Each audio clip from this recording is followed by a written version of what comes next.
ఒకరోజు రాత్రి తెనాలి రామకృష్ణ ఇంటి దగ్గర ఇద్దరు దొంగలు తిరుగుతూ ఉన్నారు.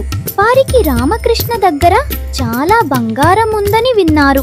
అందుకే రాత్రి ఆయన ఇంట్లోకి చొరబడాలని నిర్ణయించుకున్నారు. తెనాలి రామకృష్ణ చాలా తెలివైనవాడు. ఆయన ఆ దొంగలు తన ఇంటి చుట్టూ తిరుగుతున్నారని గమనించాడు. తన భార్యను పిలిచి నాటకం మొదలుపెట్టాడు. రామకృష్ణ, ఇంట్లో ఉన్న బంగారం వెండి సురక్షితంగా ఉండదు. మనం దీన్ని బావిలో దాచేద్దాం. దొంగలు బయట నుండి విని ఆనందపడ్డారు. బాగుంది, వారు బావిలో దాచేస్తే మనం రాత్రి బంగారం తీసుకుందాం అని అనుకున్నారు. రామకృష్ణ తన భార్యతో కలిసి కొన్ని రాళ్లు పెట్టిన ఒక పెద్ద పాత్రను తీసుకుని బావిలో వేసేశాడు. ఆ తరువాత సుఖంగా నిద్రపోయాడు. దొంగలు అర్ధరాత్రి వచ్చి బావిలోకి దూకారు.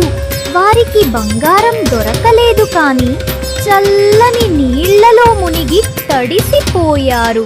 రామకృష్ణ బయటకి వచ్చి నవ్వుతూ అన్నాడు, ఏమయ్యా, బంగారం దొరకలేదేమో కానీ బాగానే స్నానమయ్యిందిగా.